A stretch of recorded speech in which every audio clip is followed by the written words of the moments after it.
5 আগস্টের আগে এবং পরে ভারতের সাথে সম্পর্কে নিশ্চয়ই একটা গুণগত পরিবর্তন হয়েছে।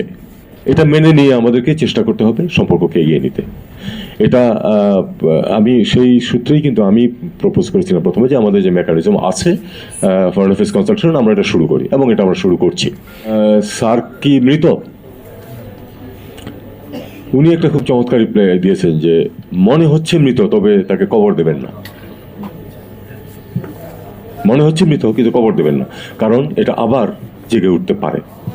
তো আমাদেরকে আশাবাদী হতে হবে, আমাদেরকে চিন্তা করতে হবে যে আমরা সামনে আসলেই স্যারকে রিজুমিনেটেড আবার করা যায় কিনা।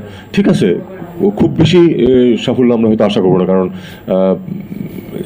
আমরা সামিট লেভেলে যত তাড়াতাড়ি যেতে পেরেছিলাম এরপরে অগ্রগতি তত বেশি হয়নি, এটা আমরা জানি। আমি এখানে একটাই কথা শুধু উল্লেখ করবো যে আবার পূর্ববর্তী বক্তারা তাদের মতামত দিয়েছেন, অবশ্যই সেগুলি প্রণিধানযোগ্য, কিন্তু আমি খুব একটা পজিটিভ ভাইব পেয়েছি কিন্তু আব্দুল আল মিটু সাহেবের বক্তব্যে। উনি ওই কন্ট্রোভার্সিতে যান না, উনি বলেছেন যে ব্যবসায়িক স্বার্থ, অর্থনৈতিক স্বার্থের কারণেই তো আমরা একসাথে হতে চাই।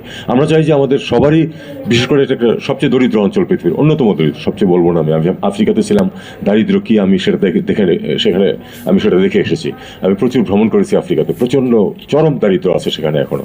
কিন্তু কতগুলি জিনিস খেয়াল করো, আন্তর্জাতিক কোনো নির্বাচন যখন হয় তখন আফ্রিকাকে বাদ দিয়ে কাউকে নির্বাচিত করা খুব কঠিন হয়ে যায়, কারণ তাদের মধ্যে যত সমস্যা থাকুক, যত কিছু থাকুক, 50টি দেশ একসাথে ভোট দেয়। আমরা কিন্তু করি না সেটা, এটা আমাদের একটা বিরাট দুর্বলতা। 50টি আফ্রিকান দেশ একদিকে যখন ভোট দেয় তখন সেদিকে অটোমেটিক্যালি পাল্লা কিন্তু ভারী হয়ে যায়, যে কারণে তারা আফ্রিকার পক্ষে আন্তর্জাতিক সংস্থাগুলোতে কিন্তু অনেক সিদ্ধান্ত নিতে পারে খুব সহজে। খেয়াল করে দেখবেন আপনি জিনিসটা, প্রচুর সংগঠনের প্রধান বা দ্বিতীয় প্রধান পদে কিন্তু আফ্রিকানরা ঢুকে পড়তে পারে। এটা তাদের জন্য অনেক সুবিধা হয়, যে সুবিধাটা আমরা পাচ্ছি না। এখানে একটা অত্যন্ত বড় এবং শক্তিশালী দেশ ভারত আসছে, সাথে যদি আমাদেরকে নিতে পারতো সবাইকে, তাহলে কিন্তু ভারতেরও সুবিধা হতো, আমাদের অন্যদেরও সুবিধা হতো। কিন্তু সেটা দুঃখজনকভাবে হচ্ছে না। ব্যবসা বাণিজ্যের ব্যাপারে আমরা জানি যে ঠিক আছে, ভারতের অর্থনীতি অনেক বড়, কিন্তু এই যে এখন গত 2-3 মাস যাবৎ যে ব্যবসায় মন্দা যাচ্ছে দ্বিপাক্ষিক, সেটা কি শুধু বাংলাদেশকে এফেক্ট করছে? শুধু বাংলাদেশকে এফেক্ট করছে না, এত বড় অর্থনীতির দেশ ভারত, তাকেও কিন্তু এফেক্ট করছে।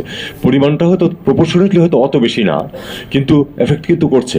আপনি কলকাতার অর্থনীতি, পশ্চিমবঙ্গের অর্থনীতি যথেষ্ট ক্ষতিগ্রস্ত হচ্ছে এটার কারণে। এটা আমরা আশা করব যে এই অচলাবস্থা আমরা কাটিয়ে উঠতে পারবো। অচলাবস্থা কাটিয়ে ওঠার জন্য সবচেয়ে গুরুত্বপূর্ণ হচ্ছে আপনার পারস্পরিক যেই যোগাযোগ স্থাপন, দেখা সাক্ষাৎ, এটা হলো সবচেয়ে গুরুত্বপূর্ণ।